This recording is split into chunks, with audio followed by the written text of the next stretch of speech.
is Distinguished Toastmaster Carson Shaffer. 2 years ago, it seemed like Distinguished Toastmaster Carson Shaffer all but disappeared from the club. During that time, he has been at home, taking care of his World War II veteran mother, who passed 2 weeks ago.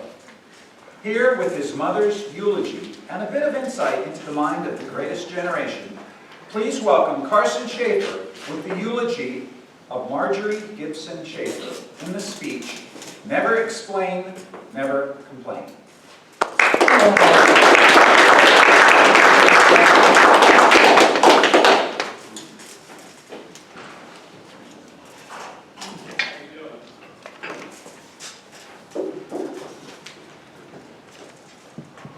Her motto from the day we met was never explain, never complain. If you have to die, die quietly in the corner. The rest of us are trying to win the war. Fellow Toastmasters and guests, my mom was born in Portsmouth, Ohio, 5 years before the start of the Great Depression. She never went to the same school 2 years in a row.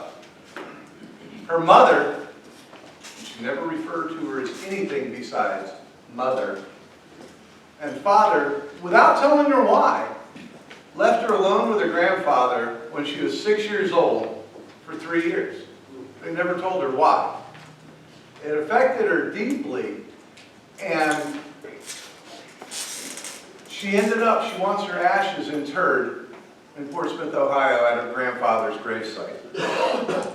Never explain, never complain.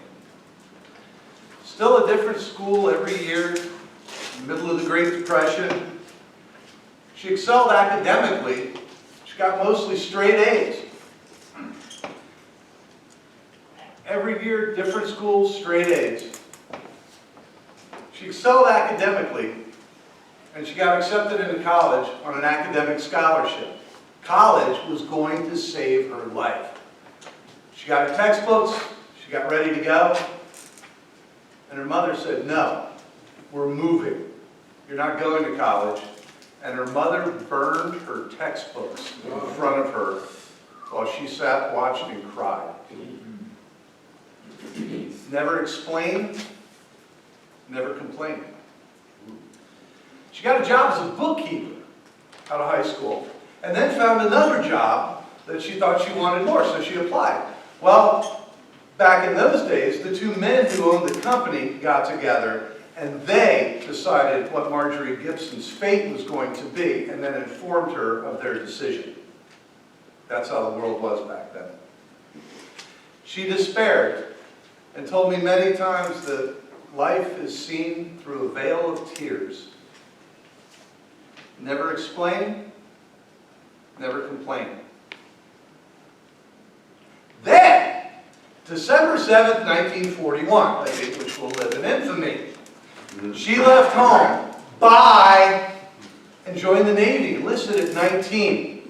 They saw how smart she was, and they put her on an admiral's staff. She worked for Gerald R. Ford, Lieutenant Commander. Yeah, that Gerald Ford. And Captain Gilmet. Sir, you got your weight back. She loved the Navy. She excelled. She got accolades. It's all she talked about when she got older was the Navy and my father, who was also a World War II vet in the Pacific Theater. The Navy, the Navy, the Navy. I joined the Air Force. After the war, all the officers that she worked with helped her apply to Ohio University, not Ohio State, because OU was smaller and they thought she'd fit in better. So she's not an alumnus of Mark Ayler's.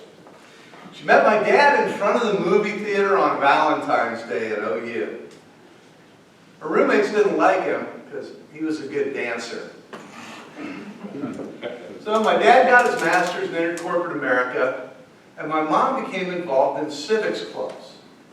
The AAUW, the American Association of University Women, still has a full academic scholarship in her name. She was the president of the Gourmet Club. I don't know how many times would come home from school and just amazing odors wafting through the house. We never were allowed to eat one bite. After my dad had a heart attack and retired, they moved onto a boat where they lived for several years until they moved to the Keys and spent summers on the boat. Dad died after 10 years, and she said she never cried. She felt like she wanted to. She got all ready to, but she couldn't cry. We found out later that her tear ducts were blocked. She was physically incapable of crying. So when my dad died, she never got the release of crying. All the way right up to it, and then you just hold it there. Never explained, never complained. She got a pacemaker and a stent.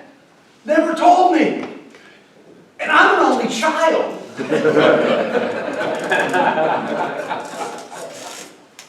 Do not involve me with those children. And then we found out that's all she ever talked about. She was a grade lady at the Marathon Fisherman's Hospital, rather. And she manned the front desk for over 10 years at the hospital. Well, Hurricane Irma brought Hurricane Marjorie to our house at 92 years old.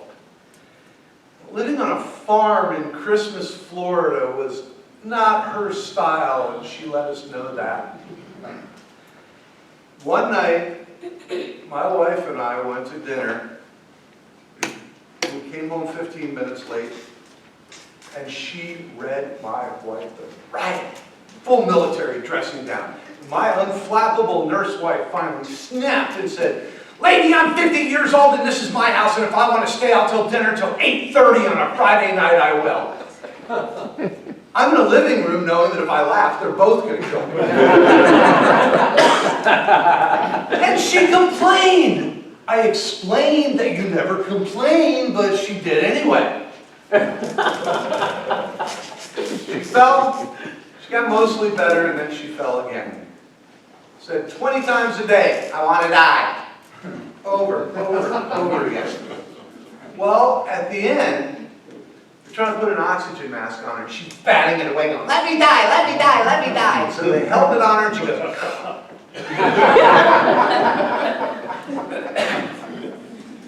never explain, never complain.